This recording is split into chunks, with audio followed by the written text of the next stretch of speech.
Hey, everybody. Week 3 of What the Football is underway. Suzy Shuster, Amy Trask with you. Thrilled to be back here with you. Marshall Faulk will join us momentarily. The Hall of Famer will zoom in. I insist that he comes in person next time, but he was selfishly on the road. But we promised to have him here at WT Football Podcast on Instagram is how you can reach us. We look forward to hearing what you have to say about this podcast and ideas for future guests. I'm always open. So I'm curious to hear that from you as well. Amy, the Raiders in the news with Antonio Pierce talking about business dealings, talking about after the loss the other day about players who are out there making business decisions. And that hit you. And I'm curious to hear your thoughts on that. It grabbed my attention because those are the things that you hear said internally when you're part of an organization. You hear that a lot. It's in the locker room. You hear it throughout the organization. Antonio stated publicly that which many coaches will only state privately. And to his credit, he was doing what I think one should always do. To thine own self be true. Antonio stated publicly that which he wished to state publicly. It'll be interesting to see what the reaction is internally in the Raider locker room. I believe there are players who support and agree and love that he said that publicly. There may be players who don't like that he said that publicly, but Antonio is being true to himself and saying publicly what few coaches are willing to say publicly. Most of them keep that within the confines of the locker room. He was true to himself, and he said publicly that which he wanted to say publicly. Look, for years and years, coaches have used the media and their time in front of it to get their points across. It's just a different time, and it'll be interesting to see how the players react to that, because back in the day, Belichick never said anything, so we knew that, so he would never do that. But there were certain coaches that would use that platform, and it would get through to the players. But I wonder how the reaction will be now for him, because a lot of players don't want to hear it. I think some players will react very positively because they'll think those teammates should have been called out publicly, and there'll be some players, perhaps those who know they were being singled out, who don't like it. But look, what I believe about the best leaders is the best leaders lead in a manner that is true to themselves. I can tell you, Suzy, that the only business decisions I regret are when I wasn't true to myself, when I was trying to be something or someone I wasn't. Antonio Pierce was being himself. Which players do you think needed to hear that loud and clear? Oh, boy, I wish I could answer that for you. I would have to go back and look at the All-22. And by the way, I'll tell you right now, after he made that comment publicly, they're all looking at the All-22 to figure out who he was talking about. Because there's no doubt that people watching the Panthers coming in thought there's no chance that the Raiders are going to go home with a loss. Well, and we're seeing that, around the league. Would people have believed the Commanders would go in and do what they did last night? And how about the Giants? Look, the league is built on a concept of parity. We discussed that at almost every league owners meeting I attended. The concept is that every fan of every team should have the belief that his or her team can win any given game. And we'll ask Marshall Faulk in a couple minutes when he joins us about why he thinks this team was successful in Carolina against the Raiders. You're trying to make me cry.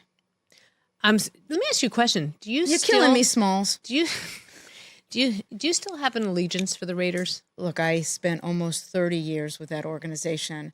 And while there are many, many, many colleagues I had throughout my years with the Raiders who moved from team to team to team, and one year they were wearing green, and one year they were wearing red, and one year they were wearing, blue, I was a Raider for almost 30 years, and I didn't view that as fungible. I didn't want to move to another team, and when I chose to leave the Raiders, I had the opportunity to join other teams and chose not to. That's another thing that we'll talk to Marshall about, the fact that there are so many parallels with him and Saquon Barkley. Right. I'm curious about what it feels like, and I will ask him about what it feels like to be traded, just because I think that that's something that very few of us in life can relate to. I mean, we change jobs. We get opportunities for new jobs. But if you change jobs, you're changing because you wish to. If you were to get up and walk, well, I don't know that you'd get up and walk out of the studio. You own it. But if you were to change jobs, most often it would be because you chose to. How'd you like to get that phone call right this minute? Suzy, we've traded you, and you'll be catching a plane tomorrow and you're going to Kansas City. And take your whole team with you and your whole family. Right. Although I think Al Michaels got traded for an animated character from Disney, didn't he? That's right, but I think he detailed the terms of that trade. By the way, I don't think Al had to move away from his lovely home or his table at Toscana either. It is amazing, though, when you talk about that and we talk about finding jobs. I was just thinking about LinkedIn because I would have loved to have had LinkedIn when I was looking for a job. And I would have loved to have LinkedIn when I was looking to hire people for a job, because then you could just scroll through rather than going through all those papers. Yeah, I basically had to beg people to hire me and like stalk them outside of their office buildings. But with LinkedIn, it's totally different. It's not just a job board. It helps you hire professionals you can't find anywhere else, even those who aren't actively searching for a new job, but they might be open to the perfect role. And in a given month, over 70% of LinkedIn users don't visit other leading job sites. So if you're not looking on LinkedIn, you're looking in the wrong place on LinkedIn. 86% of small businesses get a qualified candidate within 24 hours. Hire professionals like a professional on LinkedIn. So post your job for free on linkedin.com/WTF. That's linkedin.com/WTF to post your job for free. Terms and conditions apply. As promised, Marshall Faulk joins us now. Marshall, happy to see you as I always am. Happy to see you too. Happy to see both of you ladies. How are you? Hi, It's Marshall. been a while. It has been a while. I know. What have you guys been doing without me? You know, it's selfish of you to be on remote, by the way. I like it when I call you and you show up and you sit here with us two old ladies and we like you in studio. So next time, please change your travel plans. I know you love being on an airplane. It's called right there. Just saying. And Yes, there will honey. always be a seat Yes, for you here. yes, honey. Do you see why my relationship with Marshall works? Like, you know, Rich would never say yes, honey, and just go sit there. Well, I mean, actually, yes, he would. But I guess I this think is he just would. this is just how I roll. Like, this makes me so happy. I can go home happy now after this. And I get such street cred with my niece and nephew when we talk to Marshall. I mean, it's a big deal in the family. It's good. Well, we love love you, having you ladies. on, and it's not just because you're the perfect guest for this show. We're talking about Saquon Barkley. We're talking about a lot of the comparisons that people are making with you and he, and I'm curious about what you see in the two of you. Yeah.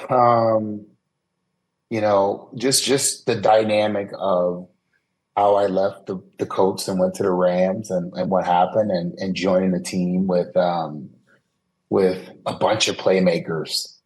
Man, it was awesome. It was fun. And I remember how that opened it up for me.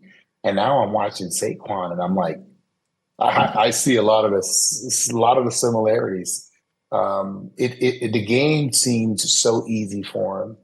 And I'm happy for him because after year one, it was a bunch of injuries, playing by himself a lot. Didn't have much offensive line. You're a whole different running back when the first move you make is on the defensive side of the line of scrimmage compared to you have to do some dancing in your own backfield just to get to the line of scrimmage. So I'm happy for him. I reached out to him, told him that I love where he is. A lot of guys right now, they're getting in shape. He's in shape. Like if you watch him, he's taking most of the plays, playing a lot of the downs. He's in there, and it looks fun watching him. What did he say back to you when you reached out to him? Thank you, OG. Oh, nice. I'm OG now. Thank you, OG. I appreciate it. And he told me, he said, if you see anything in my game, let me know. I love that. I love it when guys do that. Okay, so what did you see that you give him feedback on? I cannot divulge that. I will not ever, unless he says something, I will never say anything. But I complimented him on his game and where he is right now. And I love what I see from him right now. We know that the Giants owner, John Mara, had said in the offseason on Hard Knocks that he didn't want to see Saquon go to the Eagles, and here he is reinventing himself after 6 seasons with the Giants. Do you think that Saquon is playing with a chip on his shoulder because he's hearing this and also knows how frustrated he was that he couldn't become who he wanted to be in New York? I don't think he's playing with a chip on his shoulder. I think the 2 games that he played against the Giants, they'll be played with a chip on his shoulder. But I see right now he's just a guy just having fun, happy to be playing with the guys that he's playing with, and he's in the state that he's had a lot of success in playing football. You know, if you think about his college days, and he just looks happy. It doesn't look like revenge. I know one thing: the Giants GM is happy that they won a couple of games. With Saquon going off like this would be ugly if they were sitting at what 3-0, 0-3 or something like that. It'd be bad for the Giants right now. I want to set this up just for the people listening at home.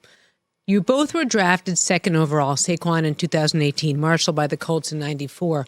Both offensive rookie of the year selected to the Pro Bowl their rookie seasons. Saquon, 6 seasons with the Giants, playing only 2 playoff games, both in 2022 before going to the Eagles in free agency. Marshall, 5 seasons with the Colts, playing in only 2 playoff games in 95 and 96 before being traded to the Rams for a second and 5th round draft pick with 8 more seasons with the Rams and a Super Bowl. I mean, you hear that, and the parallels are uncanny. Yeah. No, trust me. When the trade happened and he went to Philadelphia, I just started to think about like what I was like when I got traded to the Rams, and I was like, wow, Isaac Bruce. They got Torrey Holt. We had a guy that a lot of people didn't know about, but I knew about him at San Diego State as I came, and then we had a veteran whom, if you had watched Ricky Proehl, I mean, he was pretty much the offense in Chicago before they let him go. I was like, man, I got some weapons, and when you have a guy like Orlando Pace as your left tackle, we brought in an Adam Timmerman. It was just like. It was just perfect. And when I look at what Saquon has right now, the complementary pieces around him, you can't just focus on him. It's so hard to do that. What's it like being traded, Marshall? I think there's two parts. There's when you're traded and you don't want to go, and there's traded when you want to go. I felt like I was in a position that I was ready to go. So the feelings were mutual. The divorce was amicable. We both felt like it was time for us to part ways. I look at a trade when you don't want to go is like when somebody break up with you and you still want to like get back together. You're still hanging on. That's the ugly one. When they want you to stay or you want to stay, and it's just time for you to move on. So it's I'll be honest, it's not a good feeling, but when you go to the new team, it's a new start. It's a fresh start, and you get to rewrite the narrative, and you go from being very comfortable in the locker room to walking into a locker room and you're a stranger now, and you have to prove yourself. You have to make sure that they understand who you are, that people understand how you work, and that they can count on you. I think Marshall raises tremendous points. So, Marshall, I'm nodding my head as you speak. There are trades where the player looks forward to being traded. There are trades where the player does not want to be traded. But the other thing people forget about all the time are players with families. You may have kids in school. You may have a spouse who has a job in the area. And look, I get it. When I make these points, people say to me, Amy, look, players are paid a lot of money relatively, some more, some less, but still a lot of money as relates to people that have non-player jobs, if you will. So yes, people get fired all the time. They get moved from one employer to another employer, but I don't think the fact that players are nicely paid diminishes at all the fact that someone has to walk home and say to their kids, either you stay here without me or we're moving you to a new town, we're taking you out of school, you've got to change schools, and says to a spouse or a significant other, oh yeah, by the way, if you don't want to stay here without me, you're going to have to quit your job. I mean, there's a lot of family impacts that trades have that I don't know that people, fans, others focus on. And some tell me, Amy, we're fans, we shouldn't have to focus on that. But I can tell you that coming from a front office, there were times we traded players where I hugged these men as they cried because of what it was going to do to their family life. Yeah. And the tough part is if you've been embedded in that city and you don't want your family to leave, and now you have to leave them. You have to leave and leave your family behind. That's the tough part. A lot of players, they do that. Let's say, me, if I would have started in Indianapolis 5 years, my kids were in school already. Instead of uprooting your family, not knowing, you end up maybe spending a year with your family apart from them before you can get them situated. Because a lot of these trades, they happen, middle of the off season, and you don't have enough time. Kids are in school already. You don't have enough time to do the moving, and the stress on the wife and her moving and her family, and it's just a lot. So much goes into it, but we only think about the pawns that are being traded, the players, and it's so much more. Well, and I can tell you, Marshall, from my years with the team, I thought about the families as well, because you're absolutely right. Either the family stays behind, in which case 100% of the responsibility falls on the spouse left behind, or the family has to move. And either way, there are people in front offices who do care. I can tell you that. Perhaps not everybody, but there are some. So what was it like for you that first year when you changed teams and you found yourself in that new locker room? First of all, who reached out and took you in? It was collectively, the guys. They did a really good job at welcoming me. I was familiar with a bunch of those guys because my agent lived in St. Louis at the time, and I spent a lot of time in St. Louis, just getting away from Indianapolis at times. But I think what helped me was, going to that first mini camp. I hadn't yet had my deal done, and my agent convinced me to, like, hey, just go to camp and see what it's like, see if it's a place you want to be in. And man, it was Isaac and Tori and Ricky, DeMarco Farr, Kevin Carter, Grant Windstrom, London Fletcher, Todd Light. It was just so many guys that was just like, and I remember being at that mini camp and sitting around, a bunch of us veterans, and the guys just literally asking, why not us? Like, why can't we win it all?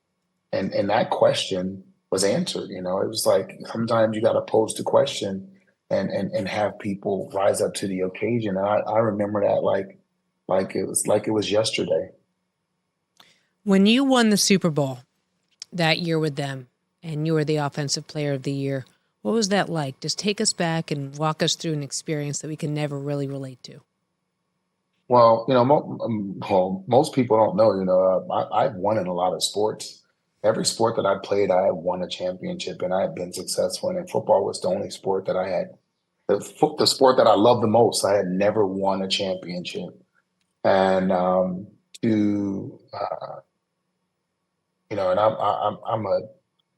I hate talking about this, but the narrative fits the story. My agent and I, we sat down with the Colts and their brass at the time, and none of the people that are there now were in charge at the time. So I can be clear when I say this. They asked us what we wanted. We said we want a winning team. We want to play indoors, and we want to play on grass. And their answer to my demands were the Rams. So out of the three things that I asked for, they gave me none of them. That was so. And when I thought about it, it wasn't. I don't want to get into the semantics of what other deals could have went on, but they weren't setting me up to win. I wasn't sent somewhere to go be successful. They weren't like, oh, Marshall, you were good here. We're gonna put you someplace where we're gonna make sure you're okay. That wasn't the case, because they were drafting the back as they were getting rid of me. The idea was they needed to suppress me, in a sense. They needed to put me in a place that I wasn't going to be successful. And the total opposite happened. Not only was I successful, we won the Super Bowl. I won Offensive Player of the Year. And I thank God that Edgerrin James came behind me, had a heck of a year, his rookie year, and continue to do well, and he's in the Hall of Fame now. And that rarely happens. Like a Hall of Fame back follows a Hall of Fame back. That rarely happens at any position. But for it to happen at that position, for them to draft the both of us, me in '94 and then he in '99, it's just that's a testament to. And I got to give the guy his props, Gene Huey, the longtime running back coach there for always having us prepared and making sure that we knew what we were supposed to do and that we were responsible for the things that we were supposed to be responsible for.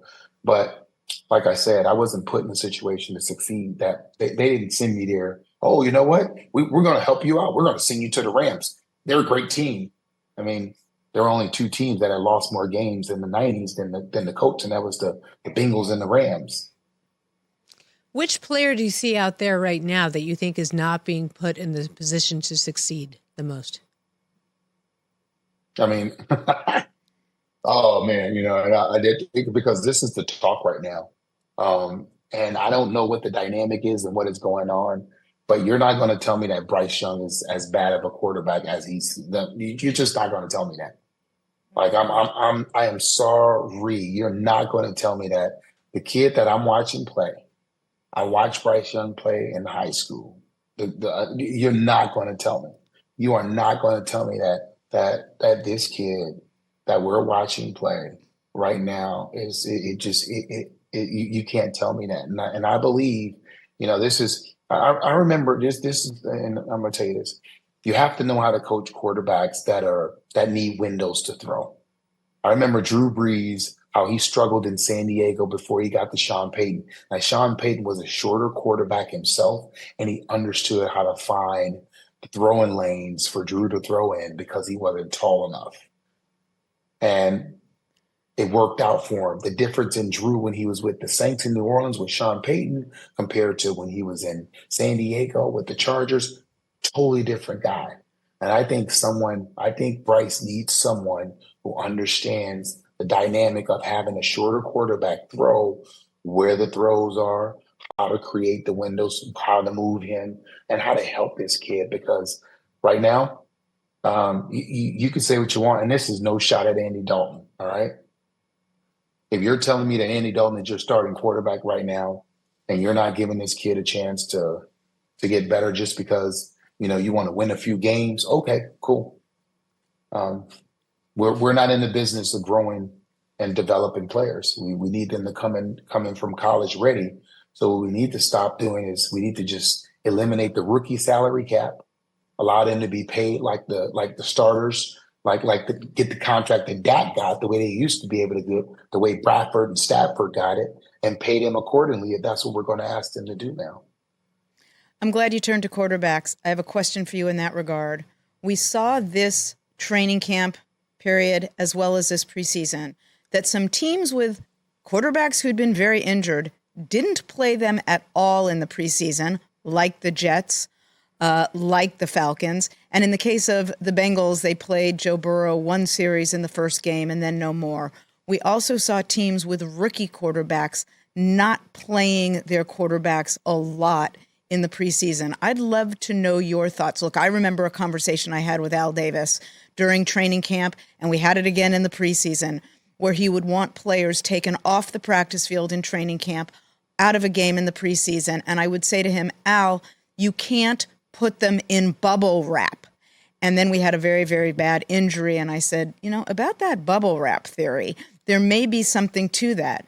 But look, it's a risk-reward analysis. If you put a quarterback out on the field in training camp, or more importantly, in a preseason game, he can be injured. But if you don't put him out, you're not getting the reward of practice. And I would love to hear your views on that risk-reward analysis, how much you play a quarterback during the preseason and not. Yeah, I think it's based on the quarterback's experience, not just in the league, but in the system. When I look at when I watched what Washington did and what the Jets did with two veteran quarterbacks, and you watch both of them come out and be a little rusty. And Kirk Cousins talked about it in the first game. He was just like, man, I was rusty. Mm-hmm. I wasn't as ready. And it speaks to what we are saying. And now what's starting to happen is these first 3 weeks are like the new preseason. Mm-hmm. It's the new preseason. You really try to get your guys, and it's attrition. You want to keep your guys healthy. You want your guys to knock the rust off, and you want to try to win games. You want to look. To be honest, you want to look like Kansas City.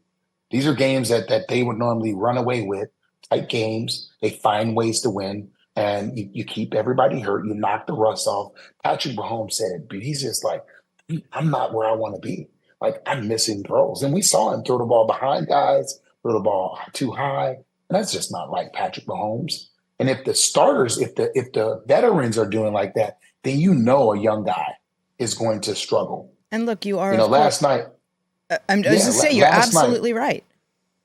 Yeah, last night, Troy Aikman did a great job at showing where Jaden Daniels needed to mature, and like where he's. And this is the advantage of having an athletic quarterback. When it's not there, it's not a dead play. He's able to run and get yards. But as he started to mature, a couple of those plays that Troy showed, they ran and they hit him big. He saw the route that time, and I was like, that's what knocking the rust off looks like. But Marshall, he played 5 years.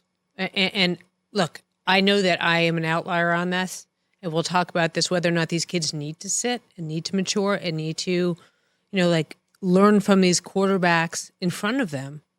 Not everyone is CJ Stroud, but to me, Jaden Daniels, Amy, he played long in school. He learned how to be a more efficient quarterback. He did. And that helped him. That helped him. But right now in the league, when you draft these guys, these teams, they want them to come in and help right now. Case in point, and let's give this. I want to give this kid some kudos, because when I saw him the last couple of years, I was like, wow, Malik Willis, like what he's doing in Green Bay. Oh my God. I mean, LaFleur got him looking like like he should be a starter somewhere. It is amazing what good coaching, let's be real, what good coaching can do. You're seeing the difference in good coaching and watching this kid play some solid football, looking like a guy who should be a starter somewhere in this league. And Suzy, to your point, and you and I discussed this last week with Steve, the new collective bargaining agreement, and it's not new anymore, but it's the current collective bargaining agreement. When that agreement went in, it became very obvious you're not going to sit players as long as you used to. In the olden days, if you will, you could sit players for a long time and let them learn. Teams don't have that luxury anymore. Sorry, Marshall. Where we're at right now, all right, where we are at right now, Patrick Mahomes is the only guy to win a Super Bowl not on a rookie deal.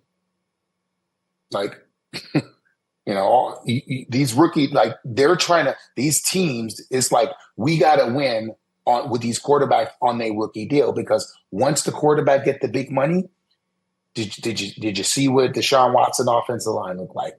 Did you see what Joe Burrow offensive line looked like? Look at all these. Did you see what Dak Prescott offensive line looked like? Do you see what happens? Now you have to be a guy that they win, not just win with, but win because of. When you start making 40, 50 million, you got to be the reason why they win. You can't just be a part of a win. Before we move on from Bryce, why did they win with Andy Dalton? It's that third. why did the Giants look like they were world beaters yesterday? That's that desperation game. It's like you come out and you play your hardest, and when you change quarterbacks, everybody else, the play caller, the blocking, the receivers, the running back, it's like, okay, they switch quarterbacks, so we can't blame the quarterback now. That's literally what happens. Everybody, when they change quarterbacks, everybody steps their game up. And I love Andy. I think Andy's going to do a good job. He'll be serviceable. But Andy will be a guy that you can win. You can win with him, but you're not going to win because of him. What about Caleb Williams? What are you seeing in him? And are there comparisons to what you saw with Peyton Manning's first year in Indy? It's the struggles that he's going to have. when you're confident in your talent, as he is, as Peyton was, you're going to challenge the narrative. He's trying to see how good he is, and if he can deal with the backlash in Chicago. And listen, there's a lot of it. There's a lot of experts who know a lot of football in Chicago that sit and watch games that know exactly what they should do with him, but they've never played it down. And those people, if you can drown out that noise, learn from what you're going to go through this year and take that and get better and come back a better player next year. But if he can withstand all the criticism that he's going to take, all the bumps and bruises, and he doesn't get hurt and he plays all 17 games this year, he's going to be, he has it. Like I'm telling you, the kid, he has it. Well, he also has to withstand, and you just mentioned, not getting hurt. Not only does he have to withstand the criticism, he's got to withstand how many times he's getting hit. They have got to find a way to better protect him. You made him your first pick. He's your future. You believe he's your future. Find a way to protect that player. Yeah, and listen, hey, Chicago Bears fans, Justin Fields wasn't that bad. That's exactly right. I mean, what do you make of that? What do you make of him? We heard Mike Tomlin. Someone asked him if he was going to name him the starting quarterback, and Tomlin dressed him down as only he can. But what do you make of Justin Fields right now? Here's what I'm gonna say, Suze. Good coaching is hard to find. All right. When you know how to develop people and you know how to you relate to them and you find out their strengths and you coach to their strengths, not to your strengths as a coach, not calling plays that you like as a coach, to the player's strengths. Look at what Arthur Smith is doing with him at quarterback. They're running things that the kid is good at doing. And then they're bringing along all the timing stuff that needs, but they're doing what he's good at. Marshall, I wish I could jump through this screen and hug you right this minute. The best coaches best position their players to be their best. They don't force players into a scheme for which they're not suited. They devise a scheme around the talent of their players. And, Suzy, you nailed it. We saw Justin in Chicago. We now see Justin in Pittsburgh. The best coaches best position players to be their best. Marshall, you have a thought? No, that's it. The narrative used to be when quarterbacks came to the NFL, you had to get them NFL ready. And I just say, man, just think back when a Steve McNair or a Michael Vick or a Vince Young, when they came to the NFL, if you just allowed them to be who they were, what would they have been? Because today's quarterback, guess what you better do? You better do some RPOs. You better run some spread. You better put him in a gun, because that's what we're getting now. Because we don't have a minor league system, we have to deal with what college gives us. And that's what college has given us. A bunch of kids who they've never taken a snap from under center. A lot of them, they've never even been in a huddle, call a play. And now this is what we have to deal with. And these teams that are trying to turn those quarterbacks into pro quarterbacks, no, you play with the quarterback's tools that he has. I love what Houston did last year. Like they literally took the kid, Stroud, and they worked with his strengths and got his weaknesses stronger instead of tried to get him to do stuff he wasn't good at. And then he got better at what he wasn't good at and developed into a guy who was able to go and play good ball in the playoffs. So just impressed with what they did, what DeMeco Ryans did. And just pay attention to the guys whom are having these conversations and developing. They've been around players. They've either played as a player, and they're saying the things that need to be said to get the best out of guys. Case in point, I'm going to tell you right now, Shanahan is not asking Brock Purdy to do things that he doesn't do well. And in fact, when Steve Young was on last week on What the Football, he basically laid out what Brock Purdy had to do to have a game. And by the way, when we taped it, we didn't know that Kittle was out yet. but we had no idea that he was going to have to do exactly what Steve Young said, which was use your legs, create. He's going to have to become that quarterback we need him to be. And you're right, Shanahan lets him develop his game the way he should play his game. Yeah. A lot of coaches get stuck in their play calling and the playbook and calling what they want to call. No, call what your quarterback is good at. You know, I remember Mike used to always ask Kurt or he'd ask Trent, what do you like? Mm-hmm. Tell me what do you like? Okay, now tell me what you don't like so I can stay away from that.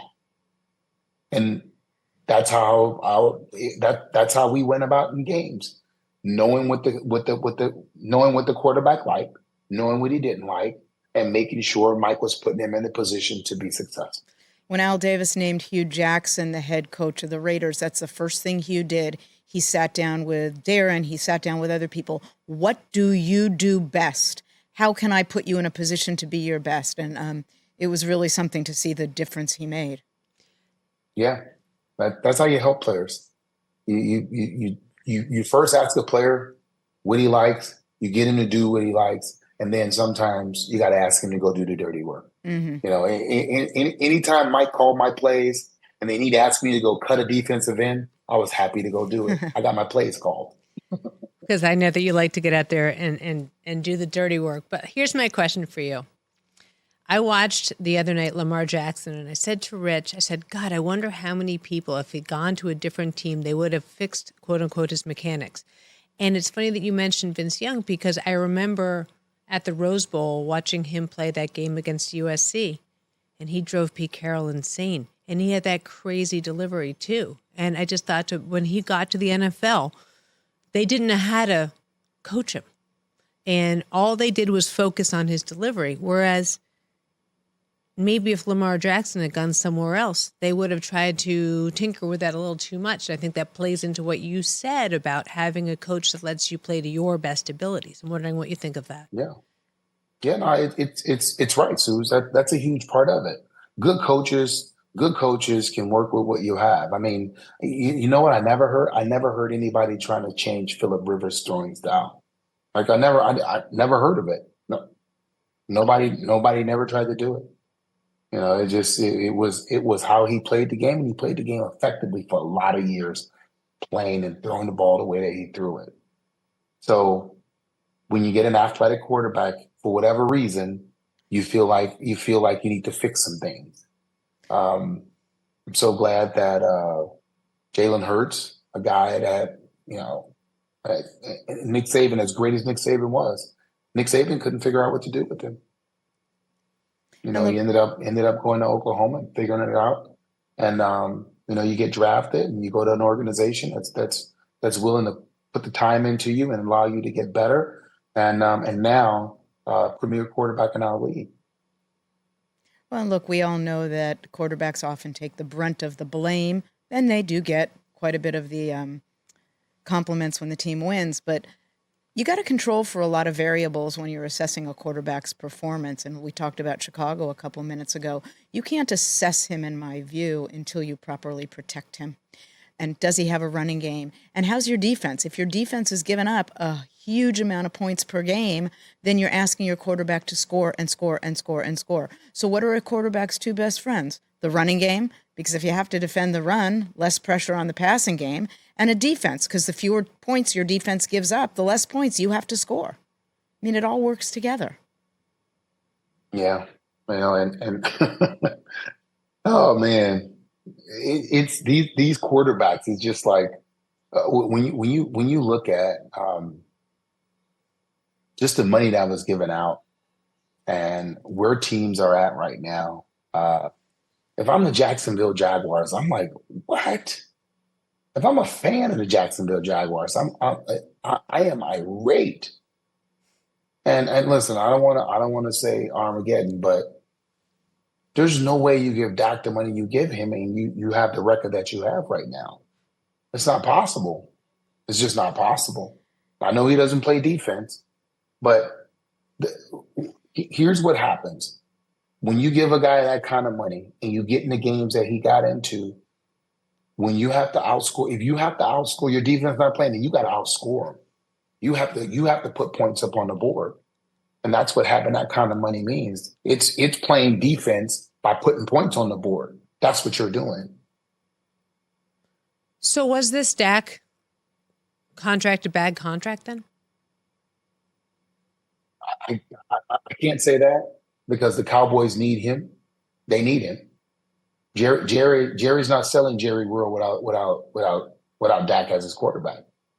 You know, and they're stuck in a rock and a hard place. What do? You can't just let him go without a replacement. Where you going? Okay, we're going with Trey Lance. Hey, sweet holder, you just paid $800,000 for a suite. We're going with Trey Lance. Oh, hell no. He's right. You're right. Hell no. But we talk about this. All them damn marketing banners gonna come down so fast. We talk about this all the time, though. How frustrating is it for you then to see these quarterbacks get these massive deals? And we know that the running game continues to be devalued, and yet this is right now in 2024, 25. We're seeing the running game bigger than it's been in years and valued more than it's been in years. I'm happy for the quarterbacks. I'm not gonna lie. I'm happy for them. I'm happy for any position that gets paid. Even I don't care if you get overpaid. I know a lot of people talk about Kirk Cousins. I'm happy for Kirk Cousins. Kirk, keep getting the bag, Kirk. I'm happy for you. Now, for my fellow running backs, what I need y'all to stop doing is, excuse my French, I don't know if y'all gonna roll with this. Stop taking your ass out of the game. Stop taking your ass out of the game. Stop wanting to have 2-3 backs play. You got to play fresh. If you want the bag, show them that you can play and you can play the majority of the game, and you're not just tapping your head to come out. I mean, and don't ask for money if you want to share time. They got to pay 3 of y'all. They got to pay 3 of y'all back there. So you can't get the big money that the quarterbacks are getting or that the receivers are getting. You've proven you've devalued yourself by coming out of the games. Who's running the best right now? Oh, man. That's a tough one. Well, up until last week, obviously Alvin Kamara was looking good. Saquon's doing really good. You know what? And it's crazy that it looks unconventional, but Derrick Henry, when they line up in the eye and they run the football, that don't look like football, but that is football. Mm-hmm. It's so much football that teams don't know what to do against it. Dallas was like, they didn't even know how to line up to I formation. It's like they hadn't seen it in so long because it's been the spread, and you just can't do much with him. I like the tandem. I like the tandem that they had in Kansas City. Just 2 power guys. And the young kid, I can't think of his name, who went to Ball State and at UCLA. Look, man, when you get your chance, you make the most of it. He's trying to play every snap. And when you watch Pacheco running, when he's playing, he's trying to play every snap. I'd also go with Cook in Buffalo. Love what they're doing with him. He's playing very well. But, you know, those are the guys that I've seen. Aaron Jones playing really well. Like what I'm watching from him. There's some guys really getting it done. Okay, since you brought up Buffalo, Josh Allen was saying it's nice to have players who don't care about stats, and that had to be a dig at Stephon Diggs, right? I mean, that had to be. Yeah, man. I'm like, you know, sometimes, you know, you gotta know when to just shut up. You know, you gotta know when just to shut up. Yep. You know, it's like that was a comment that was uncalled for.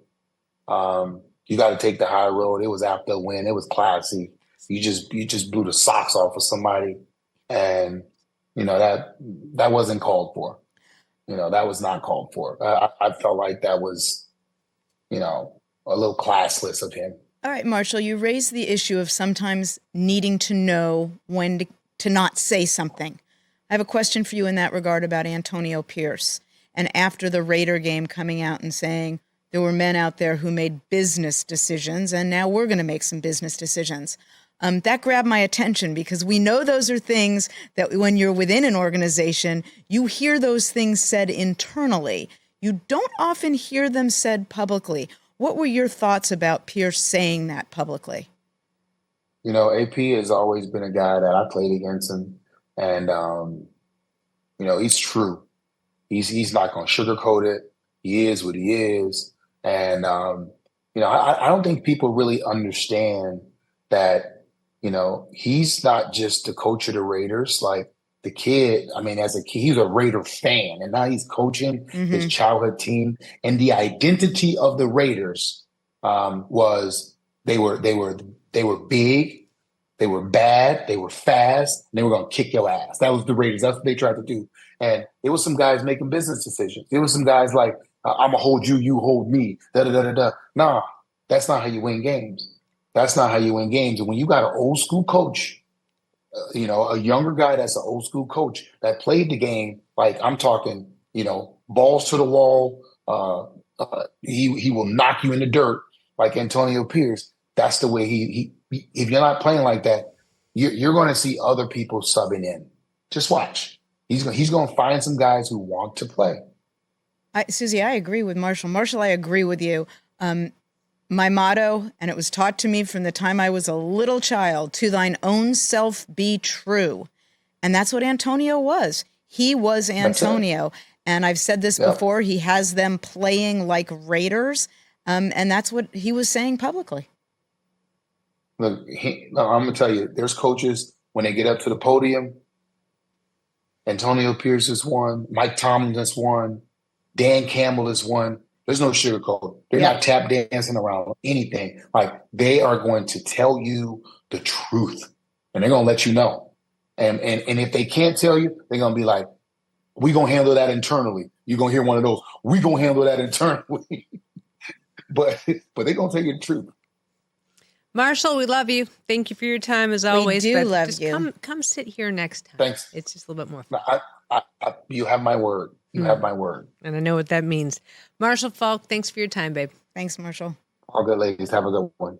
I always learn so much when we have Marshall on. And I think today what I'm taking away from this more than anything is his thought that these kids need some kind of system in a way to mature. I mean, not everybody can come out like C.J. Stroud. And I, as a former college football reporter, I watched these kids who spent more time there in school and learned how to be a better player. And I understand this is a billion-dollar business. And as we talked about with Steve Young, that there isn't the time, that the collective bargaining has changed everything, but you had to have seen that in the games this past weekend. Jaden Daniels looked like a grown man and made such mature decisions. And the game was played in the red zone. He was calm, cool, and collected in it. And you can't help think that what Marshall just said about having that time would just so greatly impact these players. And I enjoyed his comments on coaching. I agree with him entirely. The best coaches best position their players to be their best. And I thought his coaching insights that he shared were terrific. Enjoyed going through all the different positions we discussed with him. It was a really fun conversation. I hope anybody out there will go to WT Football Podcast and will reach out to us with your thoughts, comments, and questions. We're developing more guys coming on and women as we go throughout this season, but always interested to hear what is interesting to you as well. But go back and listen to Steve Young, by the way. He was spot on with how the 49ers needed Brock Purdy last week. It was a pretty great conversation. Our thanks to Marshall Faulk. We love, of course, having him on. And Amy, it's a great conversation with you. I like this new version of What the Football, just in-depth conversations. And that's exactly what we promised when we started this podcast. Smart conversations. That's it. And I love it. There is space for it all. Thanks again for taking in this week's edition of What the Football. We will see you next week.